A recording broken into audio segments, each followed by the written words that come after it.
William, your videographer from Two Hats Publishing. Welcome to the College of Complexes, being held at Barbeck's Restaurant at 8949 Garland Road, Dallas, Texas. Gently embracing the east side of White Rock Lake. When I entered, I was greeted like coming home to Grandma's house, warm and friendly. When visiting the Barbeck's Restaurant, tell them you want your reservations for the next College of Complex class.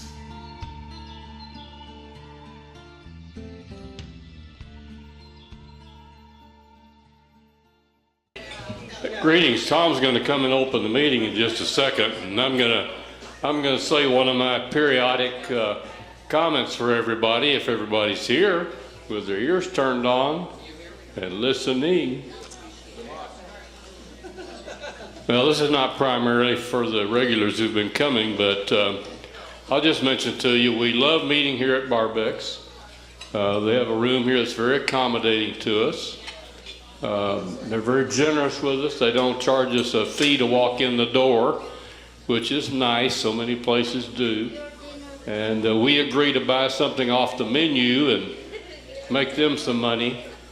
And I encourage you to recognize that and respect it and be generous with our servers who... Our server and her assistant try to come in here and serve all of us at one time. So happy Mother's Day, and greet her pocketbook when you leave the table. Por favor. Oh, thanks. Enjoy it. Also, I would just mention to you, if you're not on the meeting notice list or meeting notice list that causes Tom to send a meeting notice out to you, and you'd like to receive that so you can monitor what's going on and choose subjects that would be of interest to you, please give Tom your name and your email address tonight, and he'll make sure that you get on the computer and you get all that information. I'm sorry? Oh, yeah. And by the way, guys, next week, we are taking a rare vacation day on Saturday night. Tom and Susan are going to be off in Washington, D.C.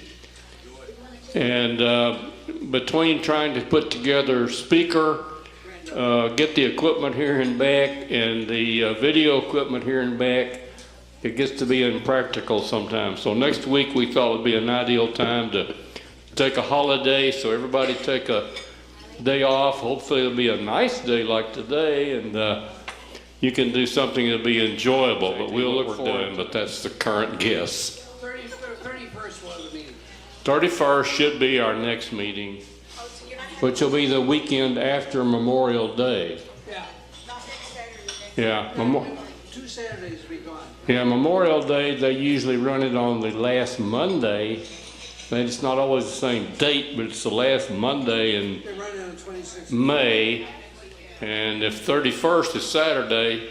Well, they're running Memorial Day on 26th this year. Because that's when the Monday of the last Monday of the month falls. Right? Right. We're not very organized tonight, so forgive our sloppiness. Okay, welcome to the College of Complexes. This is our 228th meeting since we started in February of 2009.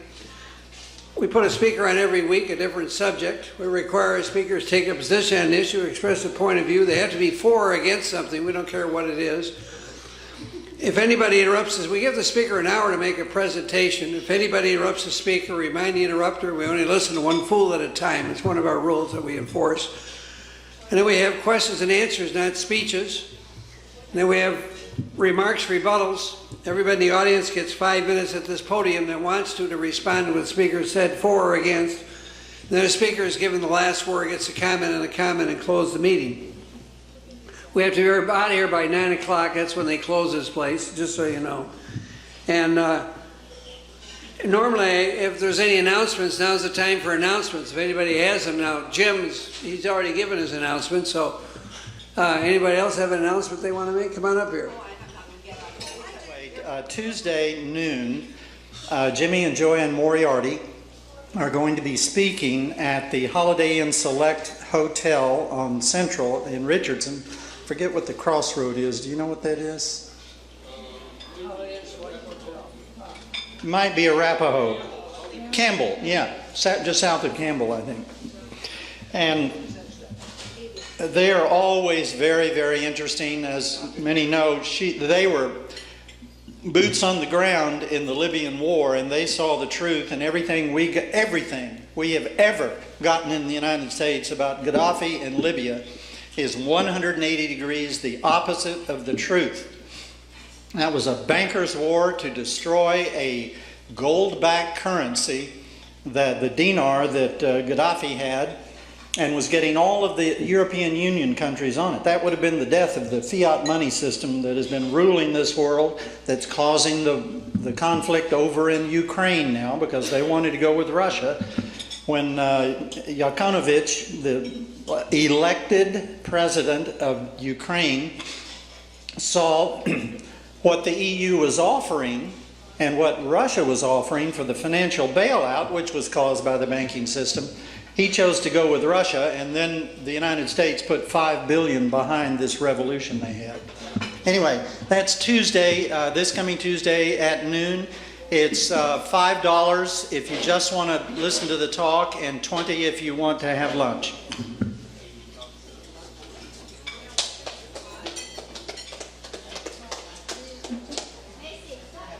Okay, any other announcements? Now's your chance. Any announcements? All right, Jim already mentioned that the next 2 weeks we won't have meetings. So the next meeting we'll have here will be May 31st, just so you know. And that incidentally is, trying to think who that is. We've got it, it's not on the sheet here, but it's Judy from Tara, yeah. Judy Bryant, yeah, she's gonna talk. Yeah, she'll be here 31st, so. I don't know, I've got it, she gave it to me, but it's not up here yet. It'll be out. It has to do with America, the retirees thing, you know, so what they don't have. All right, our speaker tonight is Jim Davis. He's going to talk about America's future. It says, life will suck, then you will die. Jim Davis is a CFC regular, author, middle-class advocate, will present indisputable evidence that the United States of America is going to be added to his history's list of great failed nations. Jim described himself as a prisoner of hope who believes that we have passed the tipping point and not enough time is left to avert this tragedy. He will explain and show evidence why he thinks this way and offer one simple solution to save it. The solution is simple, but will be almost impossible to implement unless. Well, anyway, I'll give it all here to Jim Davis. Please give him a warm welcome.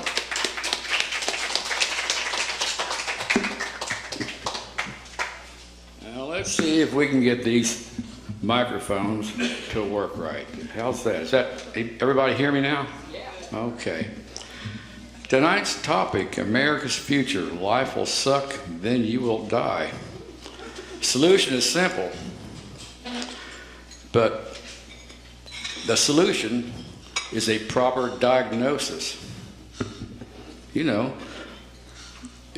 if a patient has a life-threatening disease, unless a proper diagnosis is performed, how are you going to treat the patient? He's going to die, probably.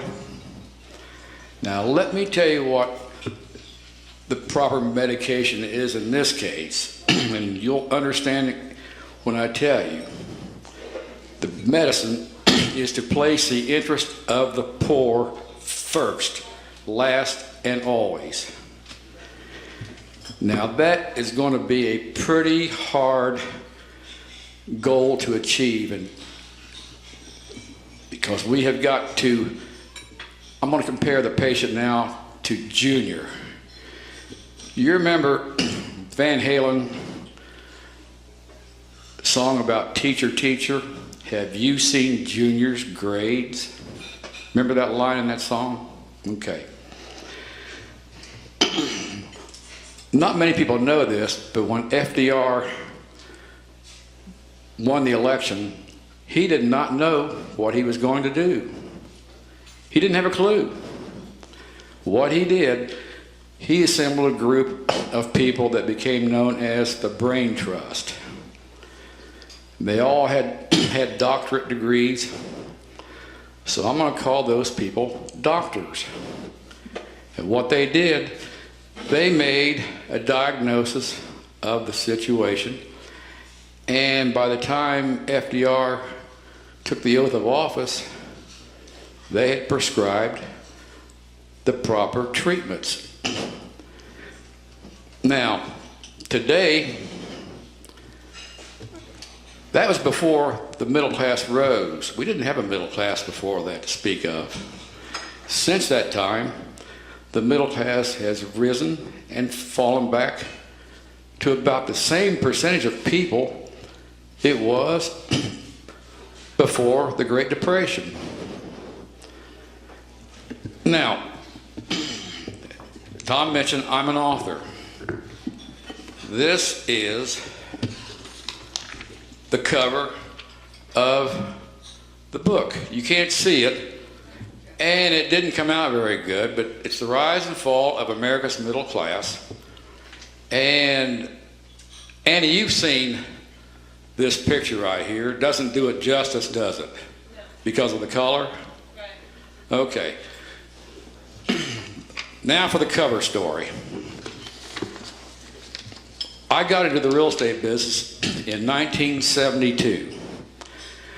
At that time, many people were young adults or children during the Great Depression, and I helped many of them purchase second or third move-up homes.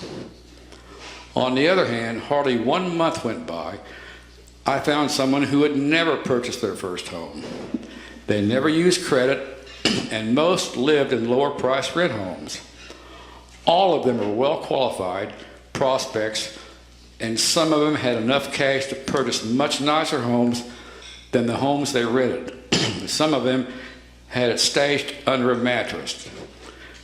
They were family members evicted from rented dwellings or one of the 500,000 farms or 800,000 homes foreclosed on during the earlier years of the Depression. Keep in mind, the United States had a population of 121 million people at that time. Those were big numbers then. Some kept large amounts, I'm sorry, about under the mattress. They remembered millions of people who lost savings at the bank that went bankrupt. A few of them told me about people fighting to death over rotting garbage can scraps. One of them described the morbid scene of frozen bodies laying in grotesque positions as snow melted. All of them had been or knew someone tossed from a moving freight train by railroad detectives as they roamed the country looking for work. They told me people living in tents were envied by others who lived in cardboard boxes. The real lucky ones lived in shacks made of scrap material on vacant tracts of land known as Hoovervilles. Although 40 years had passed, they told me not one day went by they didn't think of these events. More than one of them said they were haunted by the past. They lived in constant fear of another depression and warned me another one was coming. I didn't believe it then, but I fear one now that will last much longer due to recent events. That's the main reason I wrote this book. Another 40 years has passed, and I seldom remembered these conversations. I gave lots of thought for a book cover. When I saw the image of the man stooping over at the light fixture, it took me back in time. I sent it to a good friend of mine and asked her to comment. She said, "Haunting. It's a good picture." Right, Annie? That's the reason, that's the exact response I wanted, so I used it. The image of the eagle was recommended by one who endured the Depression. He didn't say why he did, but I think I understand his reason. That bird looks like he senses danger.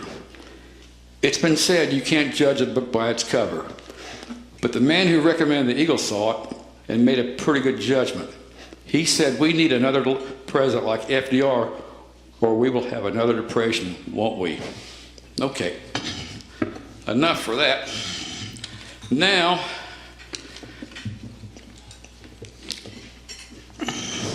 why? Okay, I told you why it'll be impossible to save the nation because of the proper treatment required. Now, I told you about Junior. He has the advantage to do a proper diagnosis because he understands why the middle class grew and why it fell. He knows the history of the middle class from 1900 and the major events that changed it. Junior knows the proper treatment is putting the interest of the poor first, last, and always. Now, okay, bear with me while I go to another chapter here.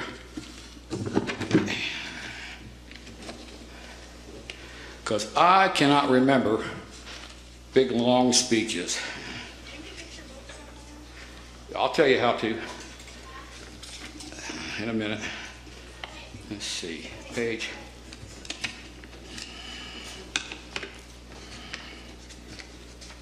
Okay. Life in the early 20th century.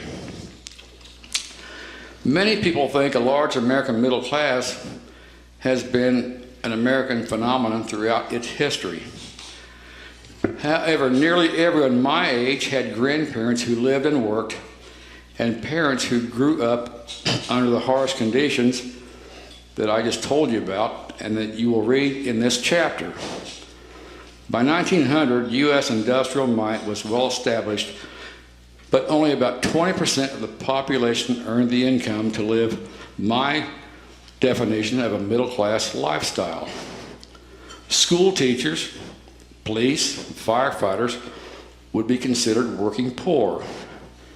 You would have to be in a management position, college graduate, business owner, or have a skilled trade to be considered my definition of middle class. If you were not middle class and worked in a mine or factory, life sucked, then you died. The average factory employee or miner worked 10 to 12 hours a day, 6 or 7 days a week, usually in deplorable, unsafe conditions, made barely enough to feed and house their families. Travel to and from work took up most of their remaining hours, not devoted to sleep. The homes they occupied were dilapidated, overcrowded, had no utilities, and were lined up on trash-filled streets that had raw sewage from humans and horses running down the gutters, and children were playing in them.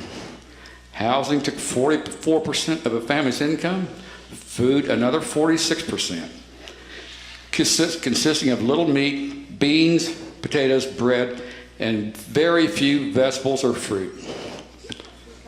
A 1904 Library of Congress report estimated 1 in 3 people living in cities was close to starving to death. A family living near a common water source was lucky. Those who didn't had to send family members to a source, usually blocks away, to fetch water. What a way to start the day. In the early 1900s, most people you would meet on the street had that faraway look of indifference. You're starting to see a few of them more nowadays. They're the ones who have lost all hope. In 1900, the average lifespan was only 47 years, although you saw very few younger faces as a result of brutal, hard labor. There were no safety net programs like Social Security, unemployment, or welfare. If you had no savings and could not work because of health or age or a bad job market, you would have to rely on family members or friends to help. Those who couldn't either lived on the streets or went to a county-funded facility known as a poorhouse or poor farm. Most localities had laws requiring the poor to go to these places, and vagrancy laws were strictly enforced.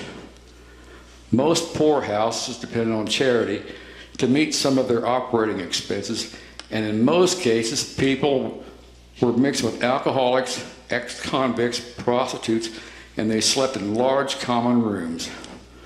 Poor nutrition, lack of medical care was the norm in all but the most prosperous counties, and they didn't have any poor people. Many counties used a system where paupers were auctioned off to the lowest bidder. That was the person who agreed to provide room and board at the lowest price to the county in the bidder's own dwelling. That person had the legal right to use the pauper's labor in exchange. Orphans were often assigned by officials as indentured service, with terms depending on when the orphan could begin working. The only difference between that and slavery is it wasn't for life. It was common to see children and orphans working in fields as young as 7 years old, and they would be under the care of the provider until they were 21. If they were orphans right after birth, they could have more years of work added. Now, unscrupulous employers and crooked county officials took advantage of this system on a massive scale. Now, I remember these things were taught in history and social science classes when I attended school. School books have been revised since then, and they're not taught. You've probably heard the term revisionist history mentioned a few times. This is what they're talking about. Okay.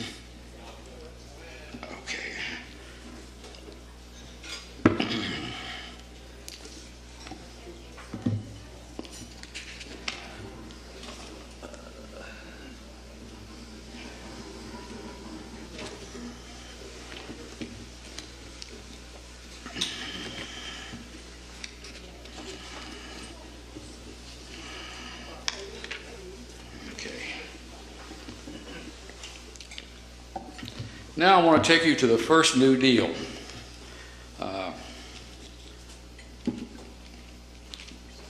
The day after the first New Deal, the day after his March 4th inauguration, FDR declared a bank holiday, closed the rest of the banks, and on March 9th, Congress passed the American Banking Act, more commonly known as the Glass-Steagall Act. The Federal Deposit Insurance Corporation was authorized by Glass-Steagall. The banks were reopened, and millions of depositors once again had access to their funds. Now, I forgot to mention that 40% of the banks were bankrupt, and those depositors lost their life savings. Another 40% had been closed by state governors to prevent runs.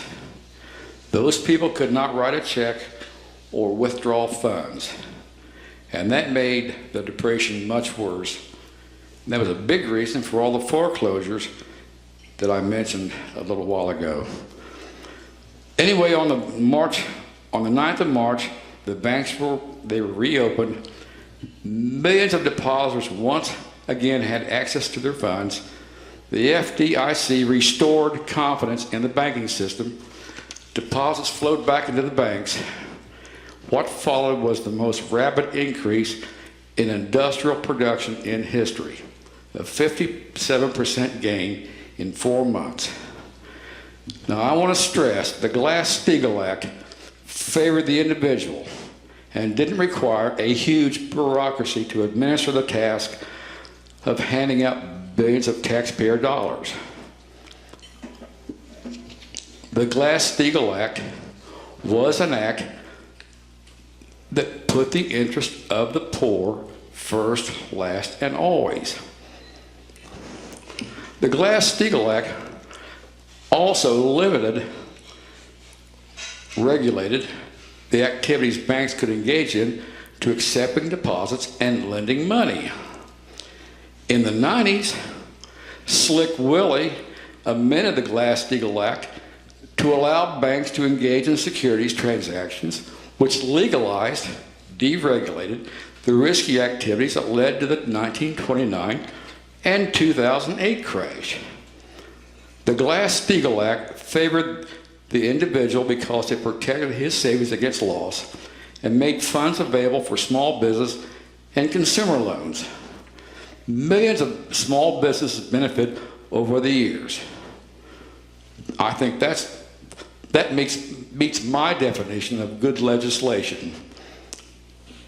Do you think millions of poor people would have become poor if it was in effect prior to the 1929 crash? Well, did we have a bank run in 2008? No. Did the act also help the banksters, the industrialists, the big business community, and work for the good of all, rich and poor alike? Y'all be the judge. Special interest led to lobbying, amending the Glass-Steagall Act, and the subsequent 2008 crash. Deregulation also made it harder for small businesses and consumers to get loans because banksters used funds in the same risky transactions that played a part in the 1929 crash. In this case, was special interest legislation and deregulation a good thing? Again, you be the judge. Okay. Now, we're going to talk about big, fat lies. Both parties make them. Here's a big, fat lie. The liberals are the tax and spend party. That's a big, fat lie. When the dynamics that caused the Wall Street crash were set up when Bill Clinton deregulated Glass-Steagall. Right before George Bush's term was finished, he signed a bill of over $800 billion to bail out Wall Street. It contained no conditions, none. Now, and he has probably, I know he has called the liberals the tax and spend party. That bill was the biggest bill signed by any president up to that time. It did no good whatsoever. The banksters used most of it to make acquisitions and pay themselves bonuses, is what it amounts to. Now here's an example. Now, when they call the liberals the tax and spend party, they're right. Here is a law that was a liberal tax and spend law. Now, it meets my definition of good legislation. It protected the poor and, in effect, worked for the good of all. The Civilian Conservation Corps. This was FDR's first public works program and employed young men from families who could not find jobs. The program provided 1 year unskilled manual labor to young men and provided them with food, shelter, and a modest salary of $30 a month, of which $25 had to be sent home to their families. This kept many people in starvation, grocers in business. Farmers were able to sell more crops instead of letting them rot. I'm going to make a bet. Somebody in this room knows someone who did not starve to death because of the Civilian Conservation. How many? You know somebody? You know somebody? Okay. I think I made my case. Now, This liberal tax and spend program is still benefiting us today. The 3 million men who worked on CCC projects, they planted 3 billion trees, constructed 800 new parks. The roads and facilities in our national parks were put in by these people. They did erosion control projects. They built 125,000 miles of roads, 47,000 bridges, 63,000 buildings, hung 89,000 miles of telephone lines, and laid 5,000 miles of water lines. Many of the bridges you cross on county roads were built by the CCC, enabling commerce in rural areas. I can tell you right now, there are people sitting in a room getting ready to start a business that would not be possible to start had the CCC not built all these projects. Now, they tell us, they keep saying, I've heard Rush Limbaugh say, it was a socialist, commie, pinko, big government money wasting scheme. He's also said it was a liberal tax and spend program. It cost $3 billion. Not a bad deal. The supplies required for all those worthwhile projects were supplied by small businesses and produced by larger firms. At the end of the presidential debate, of one of the debates in 2012, I heard Mitt Romney mumble 3 times in a row, governments can't create jobs. Governments can't create jobs. Governments can't create jobs.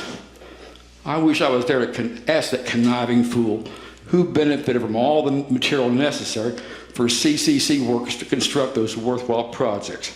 The best answer, rich and poor alike. They might want to think again about it before flying off the handle and label it as a liberal tax and spend scheme. Okay.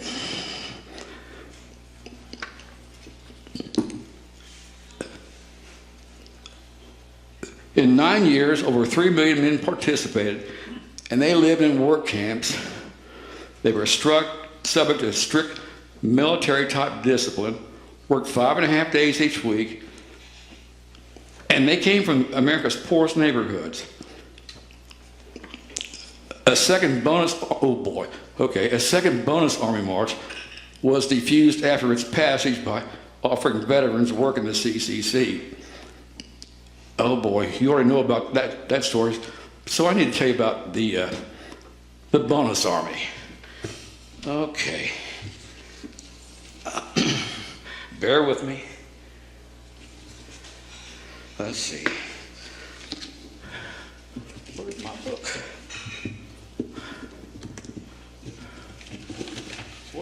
Oh, there it is.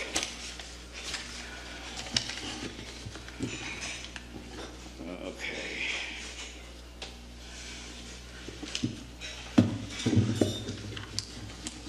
Well, I think I can tell this from memory.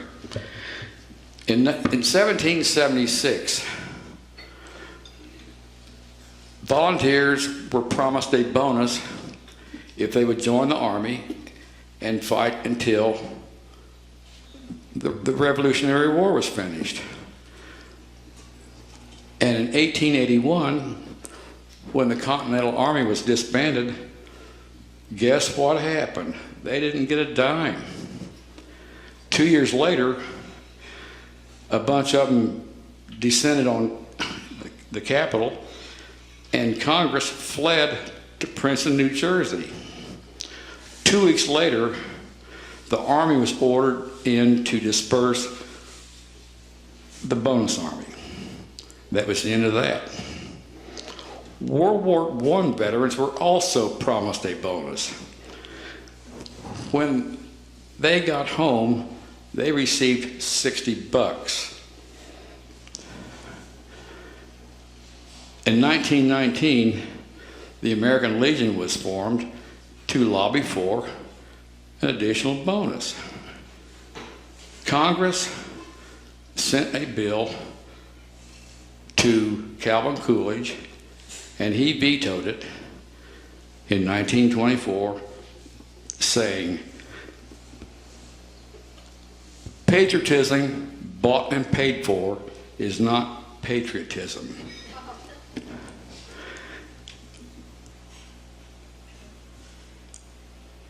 We pledge our lives, our fortunes, and our sacred honor became the battle cry, and 4 days later, Congress overrid his veto.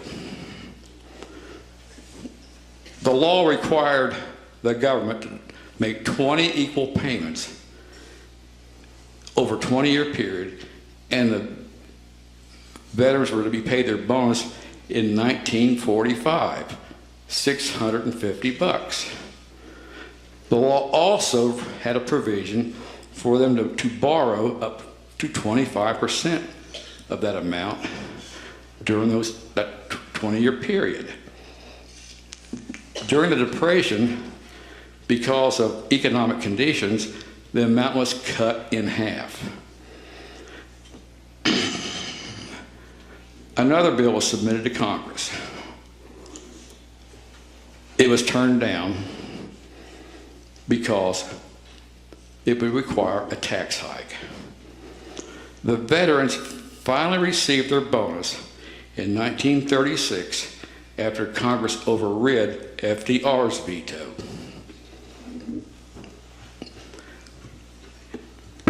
Interesting story. Okay. I made the comment in my book that Lady Liberty should hang her head in shame. I stand by that statement. Here's another big fat lie. A week ago Monday, Congress turned down the minimum wage request. Same old story. It will cost jobs and be bad for the economy. Well, what I did, I went back and I took a graph that shows all of the blips in the unemployment rate and domestic product growth rates. In every case, except for two of them, unemployment goes down and GDP growth goes up. Now I know these, I'm not supposed to cuss, am I? These bastards in Washington, D.C. know it. I know they know it. The very first, there's been 20 increases in the minimum wage since 1950. On January 25th, the minimum wage was raised from 40 cents an hour to 75 cents an hour. That was almost a 2-for-1 increase. What followed was the most rapid increase in GDP growth in history.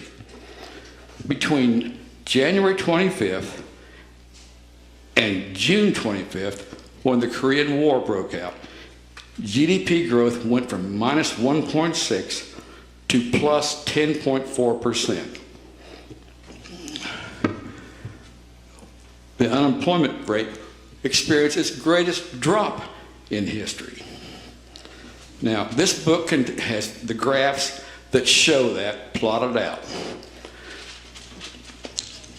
As a matter of fact, it's broken down into time slots, and one of them shows a combined history between 1948 and 2000. I'm going to pull one of them out here and just let you have a look at it. Let's see.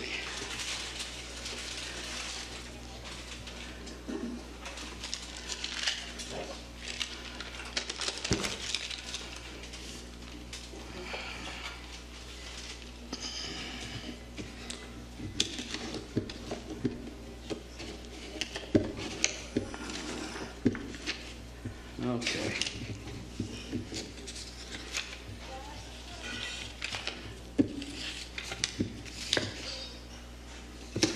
You can't see this very good, but U.S. annual GDP growth rate and minimum wage raises in 1948 to 2000.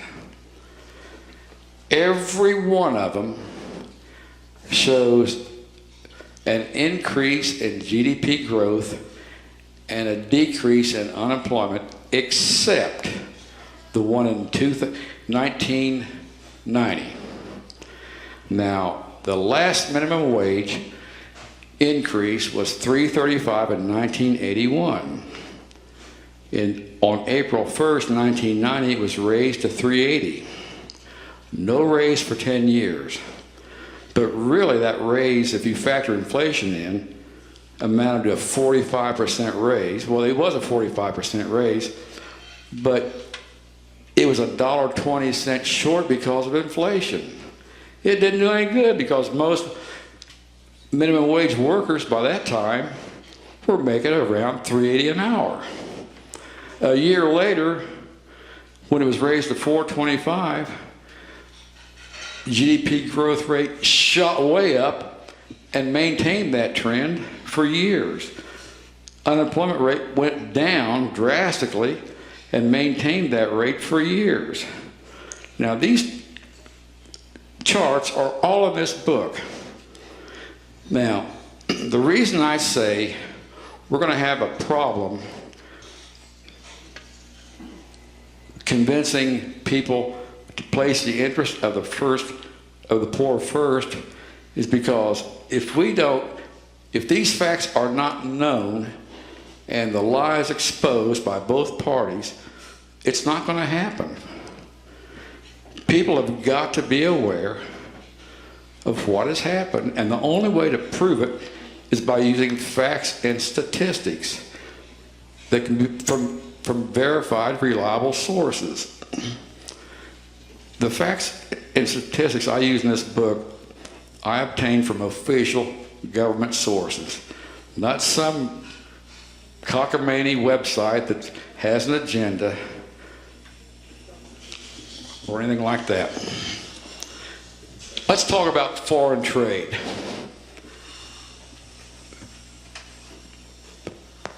President Obama wants us to get into the TPP. He says it will be good for America. We've been hearing this stuff all along. Bill Clinton got us into NAFTA, the World Trade Organization, and since 2000, January 1st, 2000, we have been losing over $1.1 billion every minute, 24 hours a day, 365 days a year. $1.1 million a minute. That does not include oil imports. We have lost over 30% of our industrial base, over 8 million good-paying union jobs. And since Obama's trade agreements with Korea have taken effect, the trade deficits have gone up. And now he wants us to get into the TPP. As far as I'm concerned, Obama's a quisling. That's how I see him. A quisling?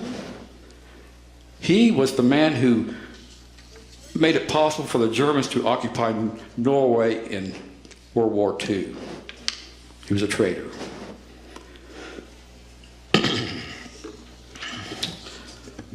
Now, I want to take you back to when I was young.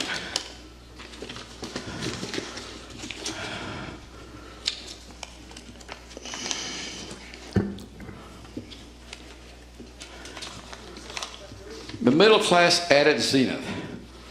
What is middle class?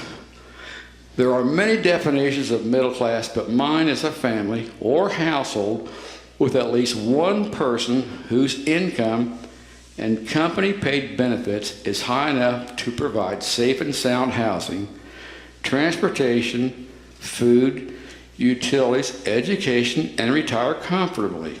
It does include Social Security and Medicare. It does not include the earned income tax credits or any other types of public assistance that is keeping millions of people from starvation and off the streets today.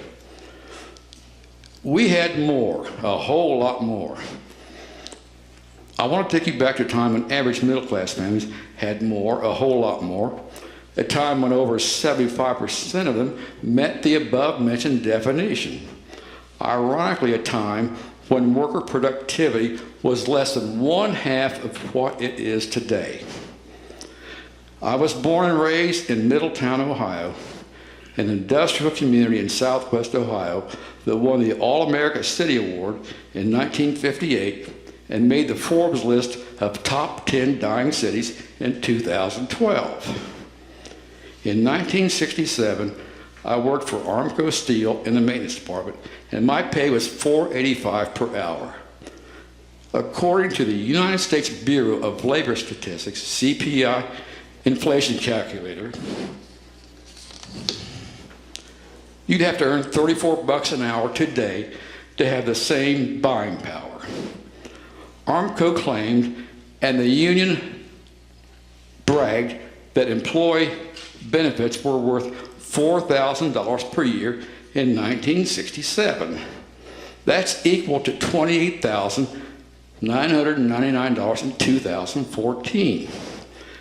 They included a good pension, life insurance, yearly vacations up to 4 weeks with 5 weeks pay, extended paid vacations for 13 weeks every 5th year, and a Blue Cross Blue Shield health care plan that would be considered good for any top-level executive today. We could choose our own doctors. We had to pay the office fee, which ran between $5 and $8, and our health care plan paid for 80% for prescriptions, dental, and eye care. In 1968, the median family income was $86.30 per year, which equals $58,008 in 2014. My Armco pay would equal $73,373. Add the personal tax-free union negotiated benefits, and that equals $101,672 today. The same job now pays approximately $50,000 per year with no pension, no extended 13-week vacations, and very few health care benefits. Now, Armco, they melted and rolled millions of tons of steel, made tons of money, and between 1965 and 1969, it spent $800 million to upgrade and add production facilities. That's equal to over $55.5 billion today. A new hot strip rolling facility in Middletown was so massive, it required a building, the first ever with the curvature of the earth factored in its design, and improvements have kept it a world-class facility. When Armco announced this project, the top income tax rate was 91%. In 1965, I had a good friend making $270 per hour, and I teased him about the low pay he earned and told him to get a real job. The $270 per hour he earned equals $20.05 per hour in 2014, and many people consider that to be a good wage. I don't, and you shouldn't either, because back then we call it tiny bucks. In 2012, the median family income was $49,777. However, for the bottom 90%, it was $31,244. 1967's tiny bucks equaled $40,902 per year in 2014 dollars. Now, Armco paid good, but construction tradespeople made more. A journeyman ironworker made $750 per hour, and that's equal to $50 an hour today. My buddy I used to tease became one and worked on Armco's expansion product, and he never let me forget my remarks I made a few years earlier. In 1963, the minimum wage was raised to $1.25. That's $9.53 now. In 68, it was raised to $1.60, or the same as $10.64. It's now a measly $7.25, and Republicans keep hollering, raise it to $10.10 will kill jobs. Since 1950, it's been raised 20 times, and they've said the same thing each time. Now, $10.10 per hour doesn't even cover inflation, because in 1960s, minimum wage was $10.64. Now, I want to remind you again, worker productivity has more than doubled since then. Comparing prices then and now. I'll give you a few examples. I purchased my first new car in 66 for $27.40. That's equal to $19.5 today. It was an SS 396 Chevelle Super Sport, and I paid $84 a year to insure this GM factory raging beast hot rod. I don't think a 23-year-old male could do it today. A new Cadillac, $5,200, or the same as $34.4. In 62, it cost 4 cents to mail a letter. McDonald's hamburger, 10 cents. Phone service, $5 a month. A $30 utility bill was extreme. In 62, 1 year of college tuition, books, and dorm fees cost $1,000 at Miami U. That's for vice presidential candidate Paul Ryan attended college. I don't think its equivalent of $76.93 would cover half a year today, let alone a full year. I opened a passbook savings account that paid 4.25% compounded daily, and I thought the rate was too low. In 69, I rented a nice 2-bedroom house for $75 a month, then purchased a new 1,500 square foot home in 70 for $20,500, the same as $123,560 now. It took me a year to save the $2,500 down payment, which equals $15,000 today. In 71, I bought a rent house for $11,000, and the total closing costs, appraisal, attorney fees, everything came to $76. It took 8 days to process and close the loan. Closing costs and junk fees started out around $3,500 a day. Motel 6 rooms were $6 in 1970. That equals $36 today in 2014. I don't think you're going to find a Motel 6 room for $36 today anywhere. I took my family on vacations every year and paid others to paint my house. Premium gas in 66, 36.9 cents a gallon. That's equal to $2.65 now. A Staten Island ferry boat ride cost a nickel. A subway ride a dime. Some things were real expensive. I paid $5.50 for a Zenith color TV, which is equal to $3,300 today. I paid cash for it, and everybody I knew had a color TV. My 2 end tables and coffee table cost $3.95. The same as $24.76 today. I still have them. By the time I was 28, I'd bought another new home, 2 more new cars, and most of my friends did too. By comparison, my 2 sons, who are in their early 40s, have never bought a new home or a new car, and most of their friends haven't either. You could purchase homeowners for $5 to $8 per month in the early 70s when I began my real estate career. Food and clothing, adjusting for inflation, cost a little less than today. A box of Kellogg's Corn Flakes, 19 cents. T-bone steak, $1.29. Milk, 49 cents a gallon. Good pair of wool dress pants, $6. Pair of blue jeans, $4. A white dress shirt, $3. A London fog trench coat, $12. After calculating expenses using the above mentioned Bureau of Labor's inflation calculator, I was surprised to find that most items cost a little less than, and guess where everything was made?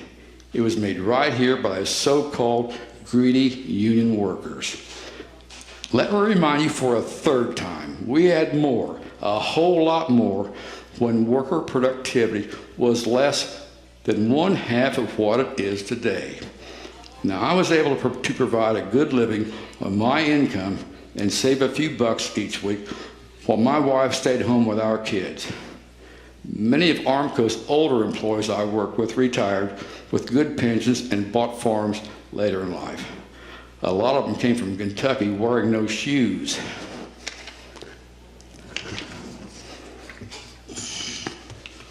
Now, we're going to talk about income and wealth inequality.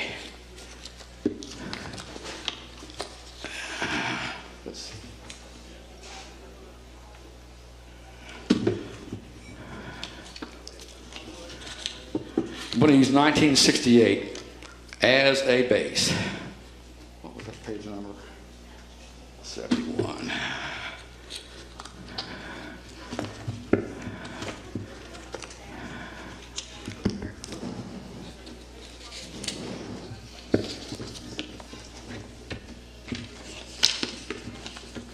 In 1968, if you convert everything to 2014 constant dollars, 6.9% earned between $33,500 and $40,000. 7% earned between $40,300 and $47,000.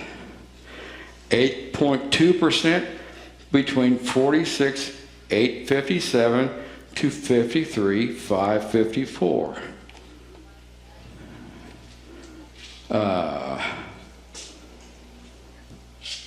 13.2% between $53,500 and $67,000.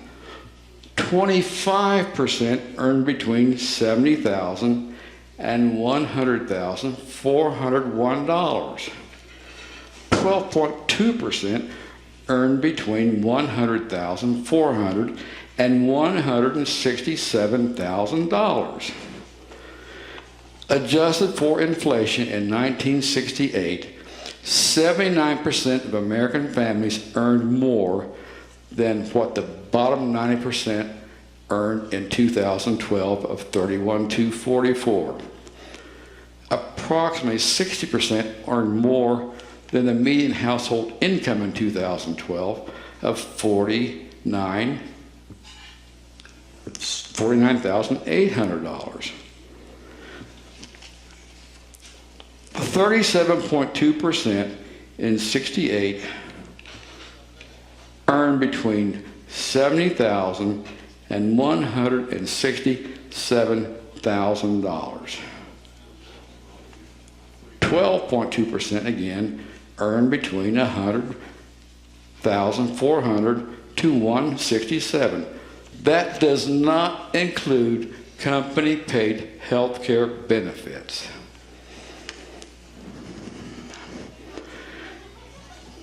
With all of the wealth America's free enterprise generates, there's no good reason why anyone who is willing to work shouldn't be able to enjoy and live a good middle-class lifestyle. The free enterprise system, along with the technological advances it has enabled, generates enough wealth to provide the income necessary for all U.S. citizens to live a worthwhile lifestyle, and is capable of doing the same for everyone on the face of this earth.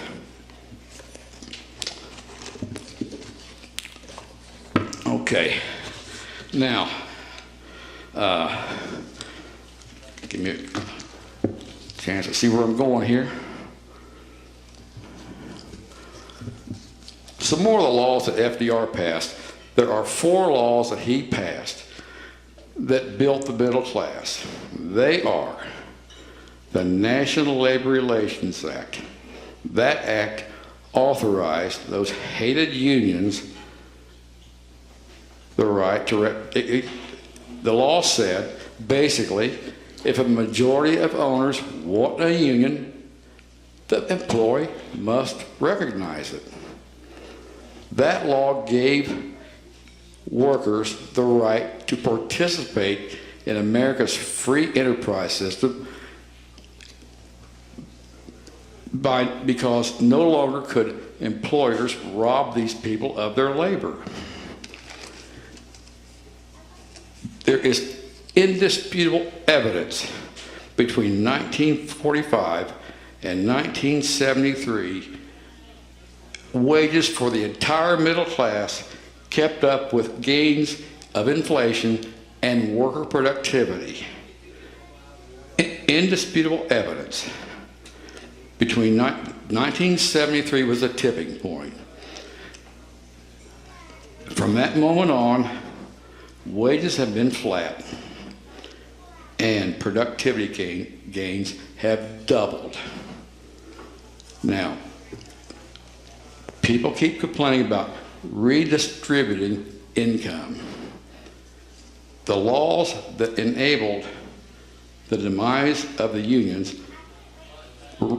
merely allowed the income to be redistributed to the top 1%. Now let me tell you how bad it is. If you're in the bottom 1/3 of the top 1% since 2000, you have lost buying power. Most of that wealth has gone to the top 1/10 of 1%. 13,000 families control $29 trillion of wealth. The bottom 1% controls 50% of the wealth. Income inequality. In 2012, total household income was $1,400,340,000,000. That's a big number. But if you divide that by 316 million people, it's $44,000 for every man, woman, and child in this country. Total household wealth, $77 trillion. If you divide that by 316 million people, that's $243,000 for every man, woman, and child in this country. There are going to be millions of people retire broke and are going to depend on Social Security to keep them out of the horrible conditions of a poorhouse I described earlier. It's no secret that lots of politicians want to eliminate it. They want to eliminate all safety net programs. If that happens, we're going to have about 70 to 80 million people on the streets, hungry, homeless, sick, with the legal right to purchase an assault weapon. What in the hell could possibly go wrong?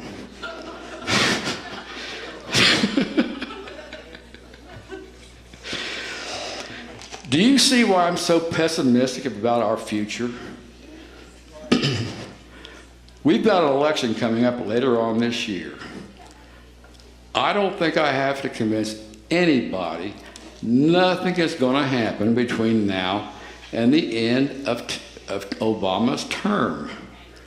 It's going to be just another waste of time.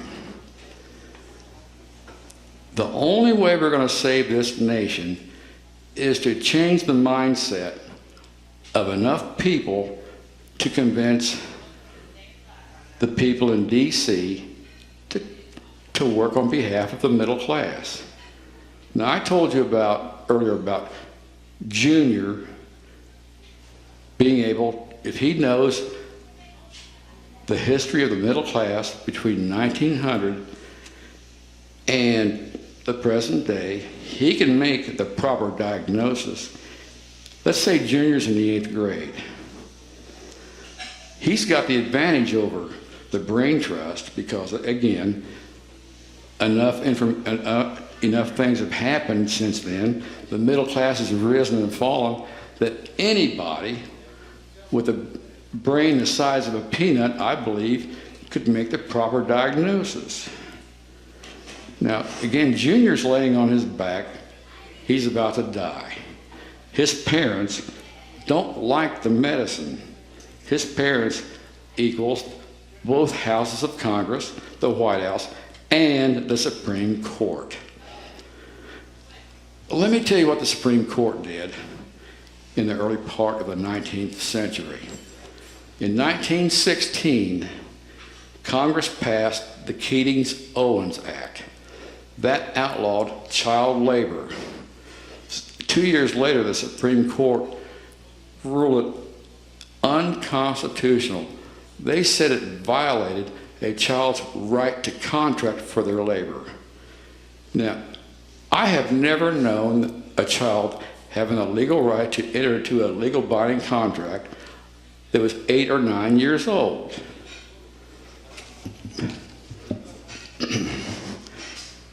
There are increasing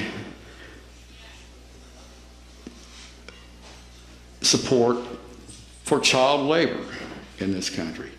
In 2011, Newt Gingrich called child labor laws truly stupid. Michelle Bachmann said she would support child labor to help needy families make ends meet. These people see that preferable over the safety net that keeps millions of people out of poverty. In the early part of the 20th century, 1 in 6 children were engaged in so-called gainful occupations. 1 in 6.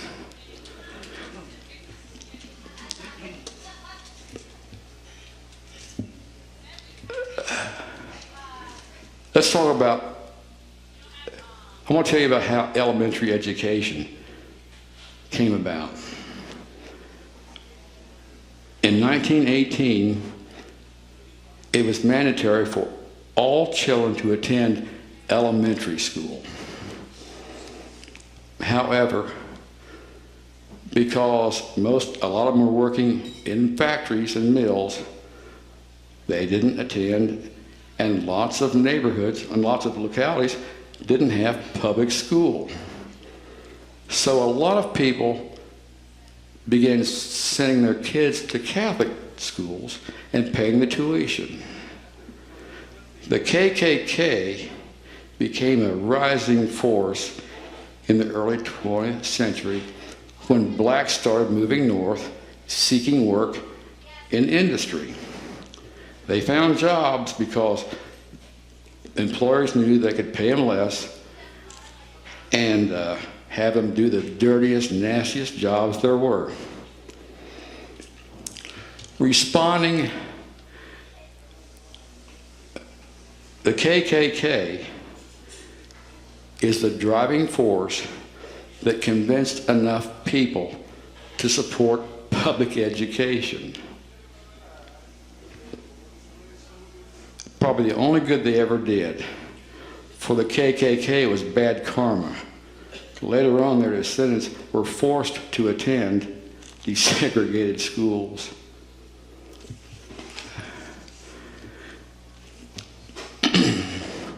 There's many other threats that face the United States that are they're hiding in the background. They don't present a clear and present threat. Global warming is one of them. I know a lot of people don't believe it, but I believe I could spend another meeting in here and what? Whatever, climate change. But another threat is a failed energy policy. No one knows how much energy the world really has. But I do know that 70 million cars are being added to the world's fleet every year, and energy-hungry industries are being built at record numbers. In the last 20 years, energy use has doubled. Now, some experts say we have enough energy to last for 10 years. Some say 5. They all believe that demand will outstrip production without notice because of exponential math. You know, doubling every 10 years. Let me give you an example of exponential math. This is about 1/4 inch thick. If you fold it in half one time, it's a 1/2 inch thick. But if you do it 38 more times, it's over 17 million miles thick. I know, Al, you can only do it 8 times, if that. But if you did, it'd be 17,243,000 miles thick. After the 37th time, it was only half as thick. If you do it 10 times, it's 600 and some feet thick. Now, it would be very easy using exponential math for energy demand to outstrip supply. But the scientific community says we could become totally fossil-free in less than 5 years if we made a national commitment. Now, that is going to be necessary because we cannot expect the energy companies and utility companies to anticipate future demand and build the facilities. But making a national commitment would entice them to begin the process. Now, we have vast areas of desert space where solar farms could be set up to generate hydrogen gas. The scientific community says we can put mirrors in space and beam the light down to these stations 24 hours a day, 7 days a week to produce that gas. They can also use that system to get a handle on weather changes. A very small change in temperatures can eliminate a tornado or cause rain. You could put solar shields in space to stop the global warming trends. The scientific community says we can do all of this, but no one pays attention. They don't have any lobbying power. The utility and energy companies have the lobbying power. I did some arithmetic. If you take all of the nuclear plants proposed around the world and then and figure how many accidents we've had since in the past 40 years, we can expect one of these disasters about once every other week. The nuclear, getting late? Okay. The nuclear disaster in Japan, under the right conditions, could have rendered that whole nation uninhabitable for thousands of years. So if any good is to come out of that, perhaps that will be it. Anyway, I'm out of time, and Tom says I'm ready for questions, but I want to make one comment. If anybody in here cannot see that we're on the wrong track, I would advise you the next time you schedule a colonoscopy to have them check for brain tumors while they're at it. Now, I am ready for your questions, and I look forward to your comments. Yes? What about hydrogen? hydrogen energy. Do you? I mean, in your research, have you? Yeah, I just mentioned that. Maybe I didn't. We could use solar energy. It's a very, very energy intensive process. But if we get it from solar, that sunlight can be beamed to boilers to generate steam. I'm sure. Well, I know. I know. See, I was out of time. I was going to cover that. But I think everybody in here has taken a magnifying glass and caught something on fire with it. The same process can be used to generate steam. One more question. We were in Iceland a few years ago, and I was like, there's this whole country up there that's like running on. Iceland, they're very, very. I know. And they have this great hope. Of course, they've only got like 2,000 people, but it's very interesting. Well, let me, we've got 47,000 flood control dams in this country. Most of them can generate power for 400 to 500 houses. We had the TVA during FDR, and which Rush Limbaugh again called a big commie socialist pinko government money wasting scheme, but that made about 600 miles of river suitable for navigation and provided power for the Tennessee Valley, which brought prosperity to the poorest region in the country. There's no doubt. I mean, I really agree with every word you said about the WPA and the CCC, the FDR programs. I mean, they built the infrastructure of this country. Do you see, one more question and I'll let somebody else.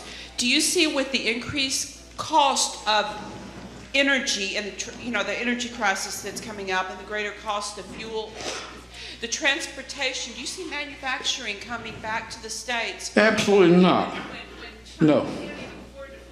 Up from China and India? No, because I'll tell you why. Because of the labor cost.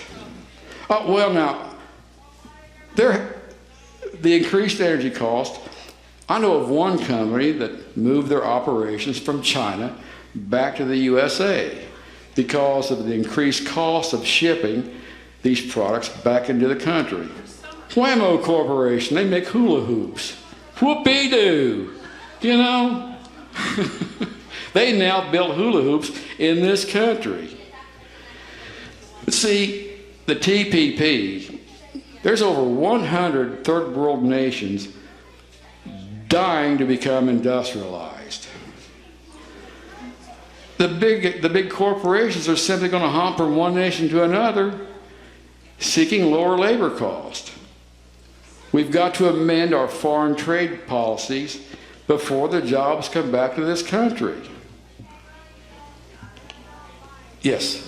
What was the date of the Glass-Steagall Act? March 9th, 1933. 33. Uh-huh.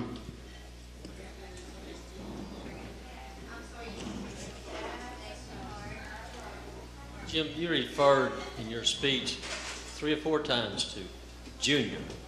Mm-hmm. And I want to know who Junior was. Junior is just the 8th grader who had a knowledge of what caused the middle class to rise and fall since 1900. So you're talking about Junior. I'm saying any 8th grader with a knowledge of what caused the middle class to rise and fall could tell us what we need to do to restore prosperity.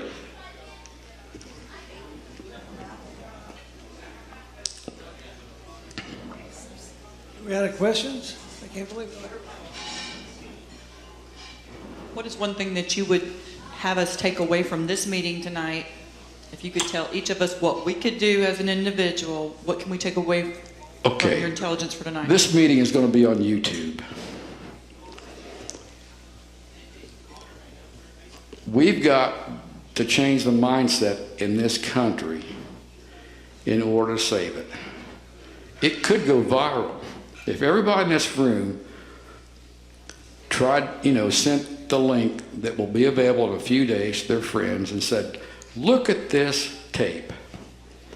and then bugged them to keep on doing it until they looked at it, that would probably be the best thing that we can do.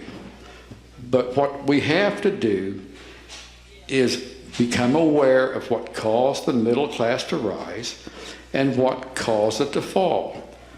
Legislation by Congress caused it to rise. Legislation passed by Congress has caused it to fall.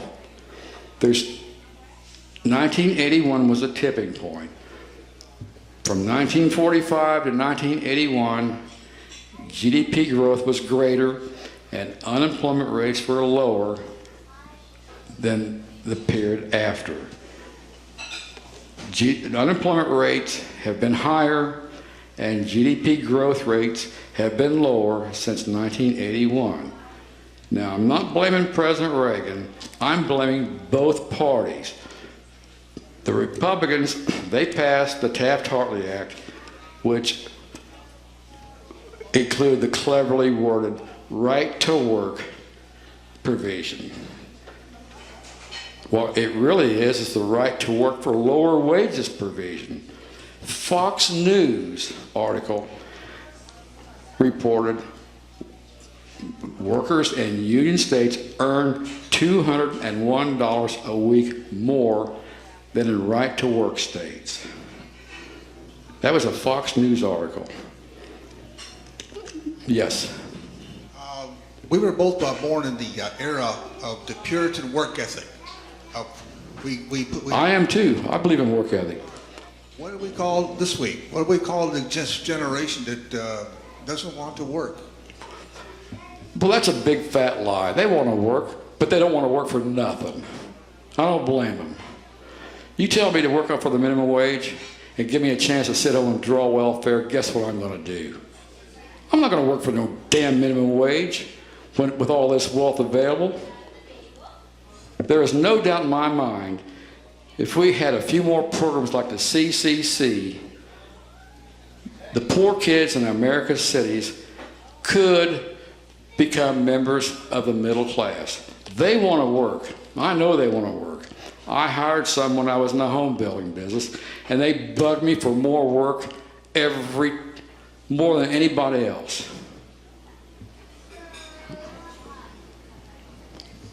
They don't want to work for nothing. Do you?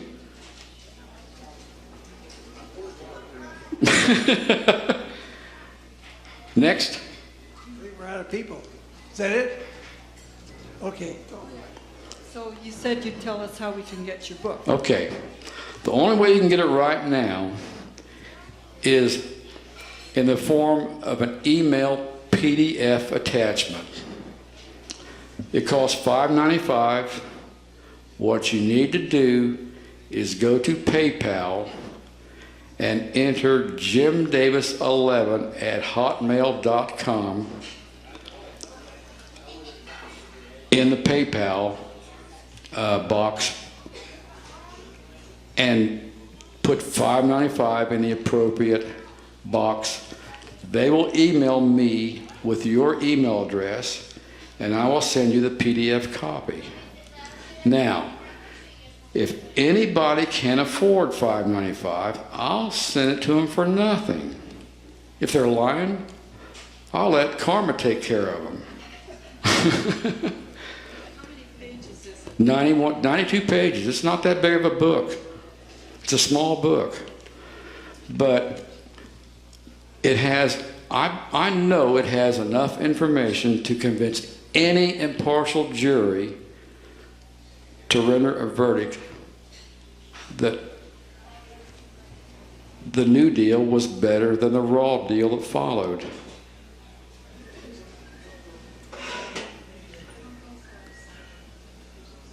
That's it, I think. Maybe I should come back next week and finish this story. You're gonna get back up there. We'll get the other ones up there. See me after the meeting and for that email address again. I'll let you look at the PayPal slots that you have to fill out, okay? Okay. Okay, now it's your turn to talk. Who wants to be first?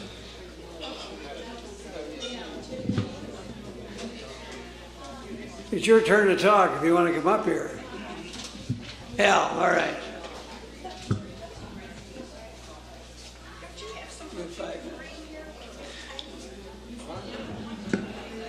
It hasn't started yet.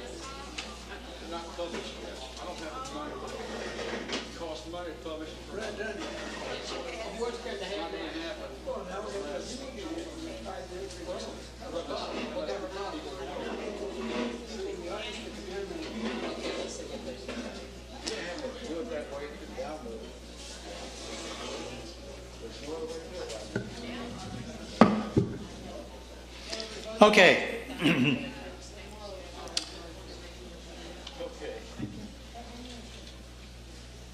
Comment section. Again, I made notes. I think that you touched a lot of very important issues, and I agree with a lot of what you had to say. What I think we need to do as a nation is look at the big picture, and the big picture is starting with Thomas Jefferson and our founding fathers. They defined the dollar as an ounce of fine silver. And that's in the Constitution, and they mandated that Congress shall maintain the value of that dollar. And what we did in 1913 was a criminal act. We allowed the Federal Reserve, a private bank, to take over control of our money.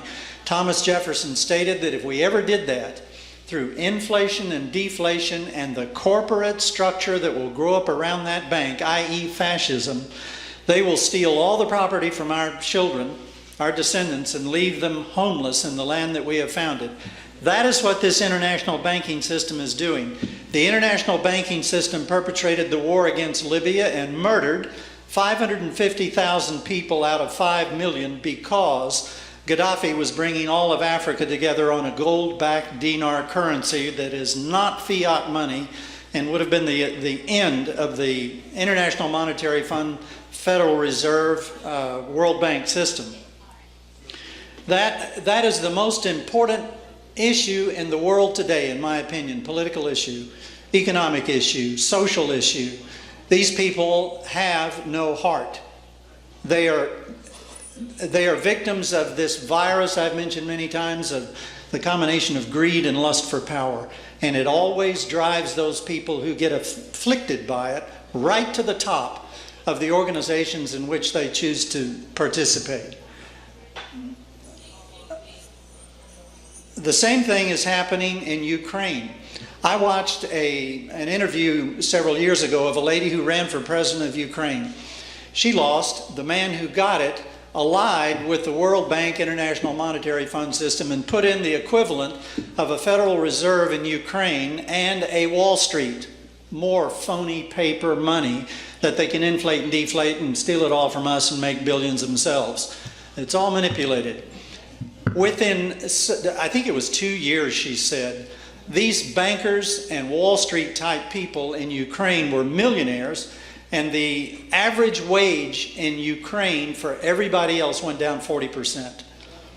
Every single time socialism has taken over a country, it's always led to fascism, where the leader and his little coterie of people who have all the money start stealing all the money from everyone and virtually enslaving everybody.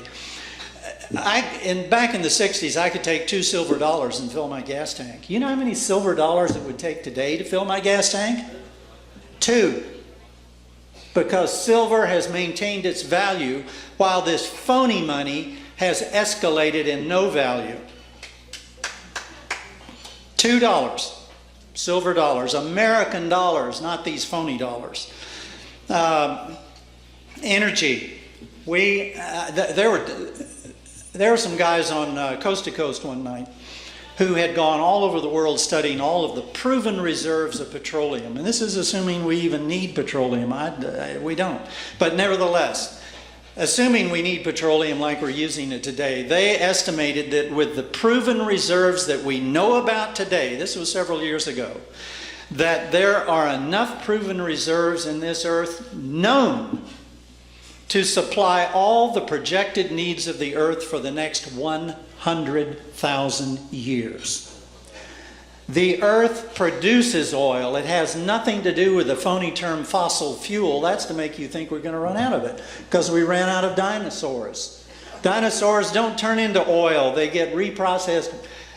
Nature, without all of this thin veneer of organic life on it being reprocessed, wouldn't have any fertilizer. So, and then we get, why do they want to perpetrate this? We get to global warming. That is a very important issue. It's happening. We cannot stop it because cyclically it is historic. It comes in cycles like this. And now this was taken off the YouTube. I used to be able to go right to the global warming myth. And two different groups of scientists were studying down through the layers of the earth. I don't know how they do that. One of them was studying the CO2 content at all these given years, and another the temperature of the earth all these given years. And they both came up with a sine wave. They got together and superimposed their sine waves, and always the rise in CO2 follows the rise in temperature by about 700 to 1200 years. And the decline of CO2 follows the decline of temperature, and it's very logical. Water cannot exist without absorbing a lot of stuff into it. If you were to make pure water, and this has been proven, you would have one of the strongest acids in the world for a very short period of time until it got some stuff into it. The ocean would never have any life in it without the oxygen that the fish breathe and the CO2 that all the plant life breathes, just like out here. It's a cyclical thing. The more CO2 we have in the atmosphere, the greener this planet gets. It lives on CO2. The absorption of gases into the oceans increases as the water gets colder and colder. Therefore, as the water gets colder, and the water has the greatest heat retention on Earth. The land is second, and the atmosphere heats and cools real quick. So our temperature out here, where we had the thermometers, would get cold real quick, and the ocean would slowly over the years cool off. The more it did, the more it would absorb the CO2 out of the air and so forth. This is well proven. It's not speculative at all. And as far as the global warming that they have put forth with our dear man of the inconvenient truth BS, that's for this carbon tax that these people want to impose on us. If you look at what the UN is doing, study UN Agenda 21 and not just try to read their documents, because you can't get the truth out of UN documents. Joan Vion was a lady who studied the UN for decades. She went to the meetings all over the world. And it took her 2 years after the 85 conference in Rio to figure out, what do they mean by the term sustainable? Took her 2 years to figure it out. And they came up with the idea of public-private partnerships in that 85 conference. What is that? That means that all our little communities now are turning the water company over to a private company, the electric companies, and all these things that belong to us, like our highway systems becoming toll roads, like out here in Dallas, the LBJ is going to be a toll road largely owned by the King of Spain. Did you know that? And it's also being built by a Spanish contracting company. This is what this is not crap. If you take the time to research it, you will find that it is true. Lobbyists. Yeah, exactly. It's fascism. I misunderstood you. I get so much criticism for what I have to say that I get sensitive about it sometimes. Up in Alaska, Prudhoe Bay, 8 miles out in Gull Island, they discovered another well out there, and it was another field with different pressures and chemistry of oil. That was, 4 times the volume of Prudhoe Bay. On another island with a Russian name starting with a K, they discovered another field that was 4 times Gull Island. And when you look at this, the Department of Energy ordered ARCO to cap the wells and seal the records on both of those 2 other islands. Those are not being produced. And all along that north slope, Prudhoe Bay is just like a tenth of a square on the checkerboard of what's available out there. There's more oil up there than we'll ever use, but we're not allowed to do it. They say because of conservancy, and I totally agree with that. Now, I'll be one of the first to say that petroleum is polluting the hell out of the earth and killing species all over the earth. We have energy available that the government has suppressed. All space in the universe is filled with energy that can be, Tesla proved this out, that can be utilized, turned into limitless amounts of electricity anywhere in the world with a thing no bigger than this box. You run your home on that. And our government has that technology, but of course the oil interests are a little more powerful than we are because we allow it to be so. Yes, sir. You're right.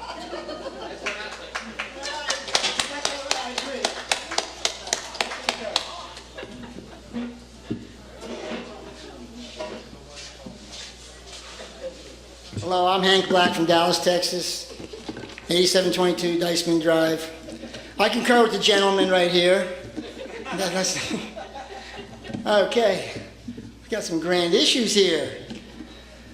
So, life is interesting and exciting, and then you live. And then you die. All right, so we got some big issues here. If you notice that far away look in my eyes, I'm back in 1904.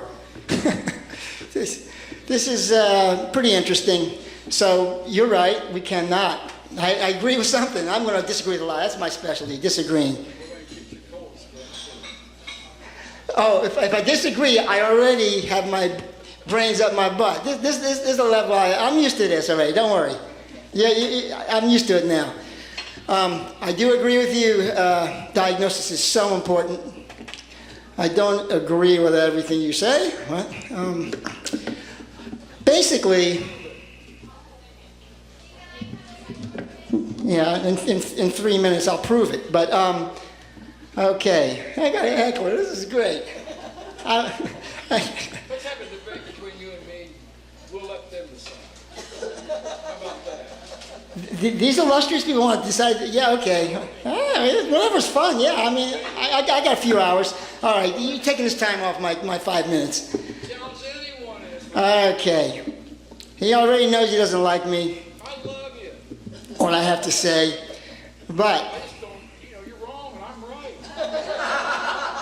I was agreeing with you, so you must be wrong because I said you're right. I agree that diagnosis is so important. So the question is, do we have any power here at this level we're at? Yeah. So how do we get the power? By voting Democrat? I don't know. Basically, there's one point that it really grates me that I am more hypersensitive to than most people. We witnessed this inflation. I was listening to your figures. It seemed like it was around 7 times since the 60s. Now everybody's like running for the cure. And, how about running for the cause? Now he mentioned something, going back to the roots of this disease when it really became obvious was the first Great Depression. It is tied to the institution of the Federal Reserve and the IRS, which were passed in the same week, the same legislation. And these are the roots to this. This thing about, running for the cure and shaving your head for the cure, that's the new one I saw. I mean, this is my little pet thing. Everybody goes off on a tangent. But I open the paper and here's this lady getting her head shaved off. And she's going to save all the children that have cancer now. Now we have cancer. There's so many kids have cancer now. Anyway, so I'm more worried about the cause than running around in circles for the cure or shaving my head for the cure. I don't think that's going to do it. But so what are we going to do here? According to what we just heard, socialist programs is the way to go. Now, that's what I heard. Okay, so I'm trying to get into this short version. Did anybody else hear that? He says it's not what he said. Well, you have to clarify that after I get off. But the reason I question that is because of recent history and what I've... Is the CCC a socialist program? Yes. It was? Yes. Who did it benefit? Who got hurt from it? I don't know that much about the CCC. I'm not saying socialism is bad. I am saying that it's not going to be the savior in this instance in itself. Of course, we have to have. Huh? Well, we'll have to define those terms. Well, whatever Jim likes, what I recommend, actually, I have a very basic recommendation. Everybody who disagrees with Jim, shut up, and everybody else, support him for being king of the universe. Thank you.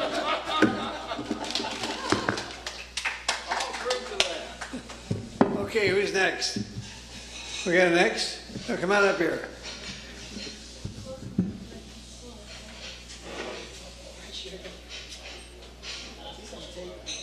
This will be short. I am going to throw the gauntlet down to our speaker. I don't have a job. I don't have jobs. I have careers. You find someone who will match my efforts, they will make their money. That's all I have to say. I'm throwing the gauntlet down.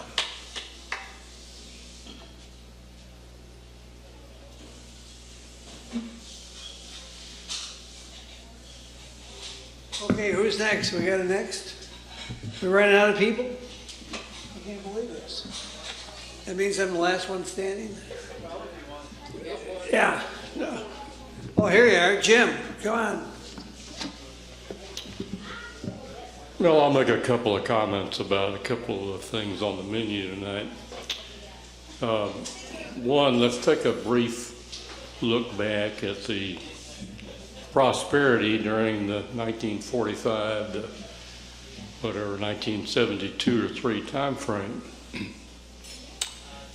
To correlate that with some statistical similarity is challenging to find cause and effect. But when you look at what the world economy was at that point in time, you get a pretty good understanding of why our U.S. economy was able to do what we did. If you go back into the period of 1941 to 1945, when the Second World War was going on, we went and fought on both fronts. We destroyed the most prolific economy in the East when we defeated Japan. We destroyed the industrialized country of Germany, which was very efficient, very proficient at making things. That was after the Germans had destroyed Europe and its factories and economy. When you went over there, everything was wrecked and destroyed. So our factories, which had been ramped up to build all the weapons, they did a phenomenal job of converting from what they were doing to building weapons. If you look back and see what we built, our weapons were out of date because of the Great Depression. We didn't have a big, strong weapon base sitting there on all the bases ready to go to war with somebody. But our people jumped in gear and did that. Women got out of the home and worked for the first time in the factories, while the men went off and fought. Totally changed our country. But it took a period of time after World War II for those other countries to rebuild and expand their economic base. One of the results of that was the steel industry that Jim has worked in. China, Italy, European countries built new factories, highly efficient. They could make steel in their countries, load it on the ship and ship it all the way over here and sell it to us for less than we could buy our own. That's just a simple example of one thing. It knocked the holy daylights out of the steel industry. the U.S. steel industry was no longer able to sustain the pay level of a person with a high school education operating a machine at the level we'd been doing it. It was a wonderful period of time, but it wasn't attributable to our magnificent creation. It was not attributable to the worker standing there controlling the levers on the machine. It was attributable to a marketplace in the world that we were equipped to handle. And as the rest of the world redeveloped, they elevated, and they were able to take that business back and take business from us that we had been doing. So we lost market share. There are other factors, but that's a big thing, and people don't talk about it very much. When you read articles about what happened during that time frame, nobody mentions it. They can talk about World War II, but World War II had effects other than shooting people and killing them, which was horrible. It also affected the economy. I'll say one other thing about minimum wage. Increasing minimum wage is very difficult to tie to the prosperity of the middle class, because the middle class don't earn minimum wage. If you pick a number and say $40,000 is middle class, that's approximately $20 an hour, not $7.25. So increasing minimum wage does not really directly affect the middle class. You could say, well, but if people at the bottom end have more money to spend and they cause more prosperity in the economy, the middle class benefits from that. That's true, but it's not so direct. 46% of those people who draw minimum wage are part-time workers. A lot of them are going to school. They're high school students flipping hamburgers, college students cleaning up dorm rooms, all kinds of things. A fairly small percentage of minimum wage is paid to full-time workers trying to support a family off of minimum wage. So it's very difficult to tie minimum wage to those things.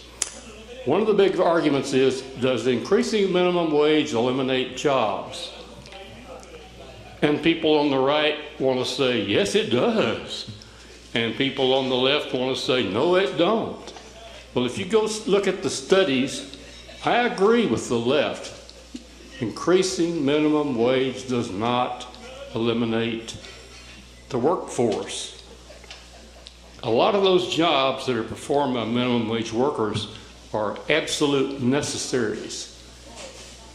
If you go invest $500,000 to open a McDonald's, you have to have those 50 workers in there to flip the hamburgers and take the orders, or close the doors and walk off and leave your investment. You're not going to do that. Figure out a way to work around it. So increasing minimum wage does not eliminate jobs. What it does do is it makes it very, very difficult for the young worker entering the workforce for the first time full-time. Let's say they graduated from high school.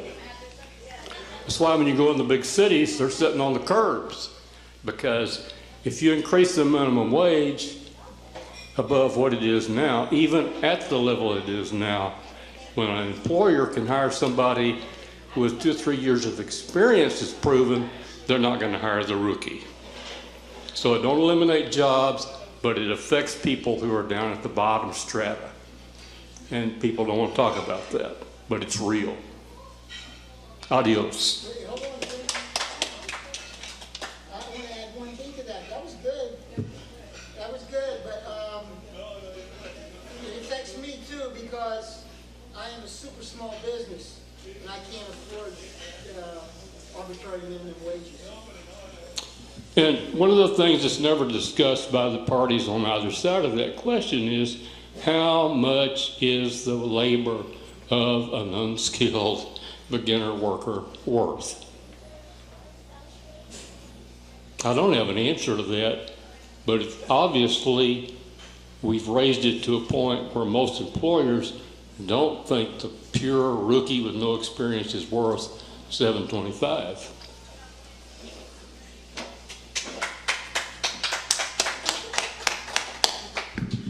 I guess I'm the last one standing. Anyway, I want to thank our speaker for the great job he did tonight. He brought us all some thoughts. Are you leaving? Yes, but I have an announcement. You have an announcement? Make it. Our friend Rosalinda Stone is going to be exhibiting her artwork Sunday night at 7 at the Eisman Center in Richardson. So a few of us are going. Was that a good one? Yeah. All right. Well, Winston Churchill once said that Americans can always be counted on to do the right thing after they try everything else. And that's where we're at. In a way, we're on the decline. Our job, a lot of our jobs went overseas. We can't support our infrastructure. We need to put a tariff on corporations, not countries. Where every product imported has a tariff equal to the difference in labor and environmental costs. The corporation would have the option to produce things here and sell here, as it would be far more economical to do so. Then we could take action to reduce the hours of work per day, a 6-hour day instead of an 8-hour day, without reducing the pay per day. We could change the Adamson Law and the Fair Labor Standards Act to increase overtime to double time, so the cost of overtime would outweigh the cost of fringe benefits. The manager would make a determined decision for profit to hire more people instead of working existing people longer hours, which we wanted him to do in the first place. 25 million people could be reemployed full-time, making them taxpayers instead of tax drainers. But before any of this can happen, we have to reduce the influence of money on congressional elections. As challengers and incumbents have received absolutely nothing in campaign contributions in the past 14 years, as corporations controlling Congress is by definition fascism, Congress needs to act to instruct the Federal Communications Commission to require the media to provide sufficient free airtime in general elections, the last 90 days of a general election. Then the incumbent and the challenger would both have free airtime. Congressmen would be able to keep their money and obtain free airtime. They will vote for it. The end result would be a Congress that represents the people instead of those who are currently buying their vote in Washington. Then legislation could be passed to level the playing field on corporate power, improve working conditions for people Congress is supposed to represent, and have a general improvement in the United States economy without fear of the dollar being thrown off its pedestal. That's where we're at, and that's how I see it. Anyway, our speaker gets to comment on a comment and close the meeting.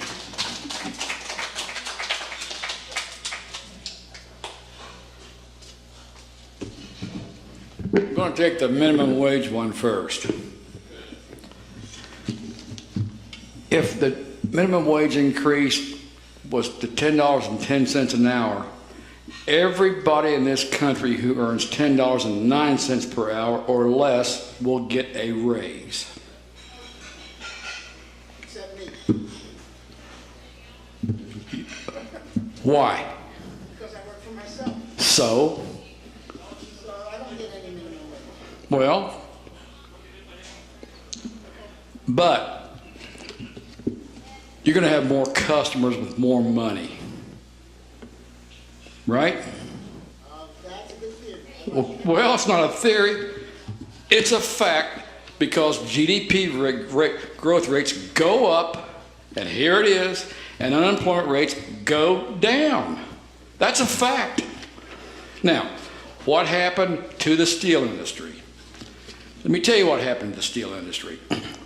There was a business roundtable meeting in 1971, and I have told this crowd this story several times. It hasn't sank in. The very first business roundtable was to set priorities. The first priority was to bust the unions. They used foreign trade, as a weapon, low-wage workers as a weapon. Increased lobbying power was a strategy to amend our trade policies. That was in 1973. Now, when did all these Japanese automobiles hit the market? A year later.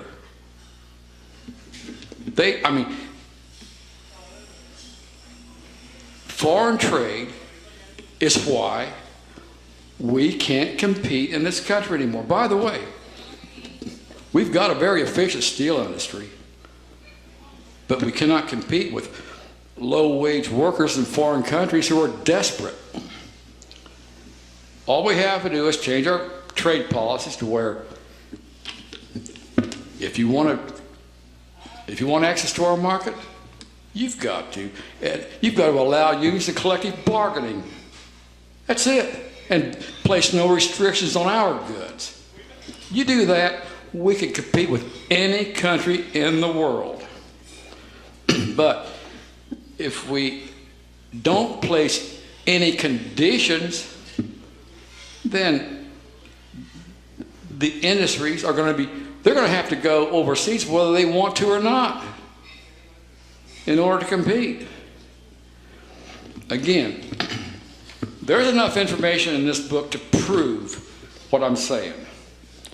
Now, when GDP growth rates go up and unemployment rates go down, more people have more money to spend, and small businesses like you have will have more customers with more money, and that's just liable to force you to have to hire more people to meet demand. That's the way it works. Money flows up from the bottom. It does not flow down from the top. Those CCC workers, they were paid the supplies that they needed to build those projects that are still paying off today.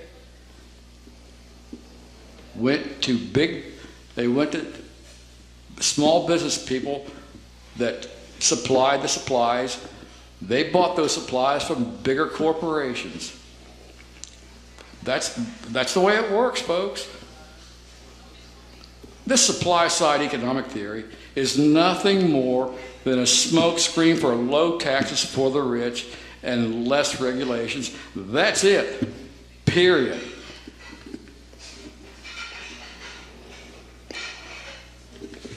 Now, as far as the Federal Reserve goes, it's owned by the member banks.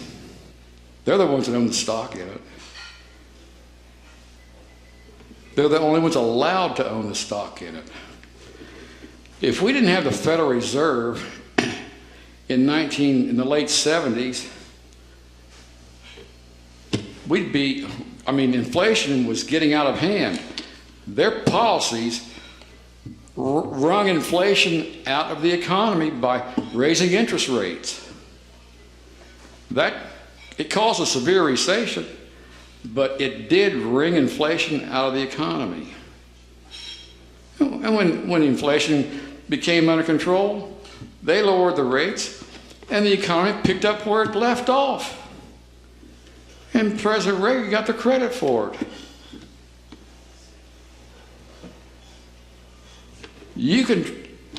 There's a chart in this book that shows unemployment rates going down, and it follows the trend in lower interest rates during the same time frame.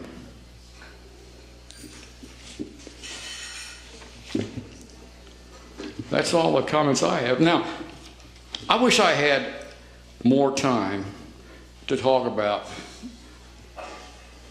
the global warming issue, because I believe I could convince most people that it is happening, and it's happening due to man-made activity. I'm aware of all the core samples and everything else, but there's more to it than just core samples. They also know when these things happen, and they have the trace amounts of atmosphere in these core samples that show when the temperatures rose and went down. But the problem is that we're in now is we are in uncharted territory. There's more of these compounds in the air now than in the past 250,000 years. 250,000 years ago, sea level was 200 feet higher than it is today.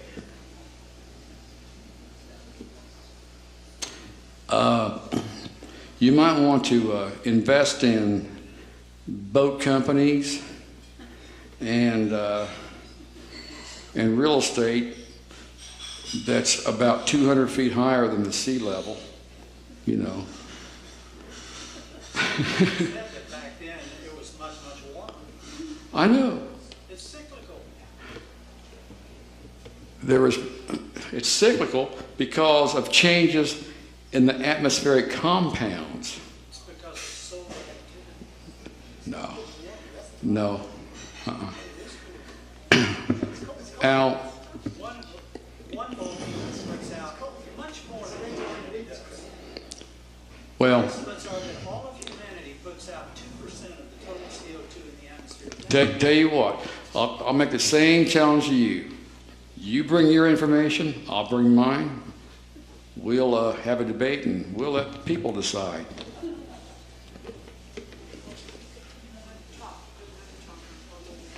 I could. I'll do it next week if you want to have a meeting. I've done it before. I gave that topic. That was a third speech I gave back in 2010. That's been done twice already. See, here's the thing. I mean, God bless you. I forget, Hank, you know, you said, what are we going to do? I mean, you forgot about some of the things I've mentioned, why we got there. It's not socialism. That law, that CCC law, who did it harm? Let me ask you one, who got harmed by it? I'm not against that, first of all. Well, who got harmed? I'm not against it, so No one got harmed. I didn't give it to CCC. I don't know anything. Well, I mean, you said you did say it was socialism, though. Well, because you seem to indicate from that good example that might be the way out. Oh, I can cite lots of good examples. I didn't have time. I was cut off. You know, National Labor Relations Act. I didn't get to express my point of view very clearly. I didn't think it was there, but I think we're saying the same thing, but there's just something you're not picking up on that I try to convey. Really, I swear to God, I believe that. well, let me say what I didn't get to say. What I didn't get to say is your approach requires a lot more trust in the powers on high. No, it doesn't. It requires public demand. Congress responds to public demand. Yes, they do. They always have and they always will. I got to take a wee break. I think it's the media's manipulating the. I got to take a wee break. I'll be right back.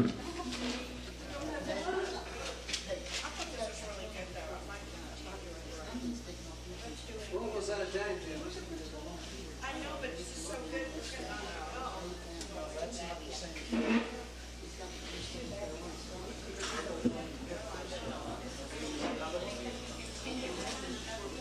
Just so you know, it's 7 minutes to 9. We're almost out. Let him continue this, maybe on May 31st.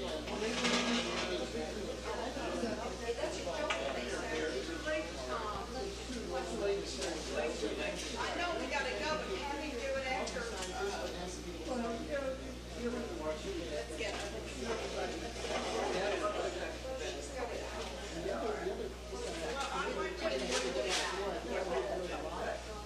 Back to bed.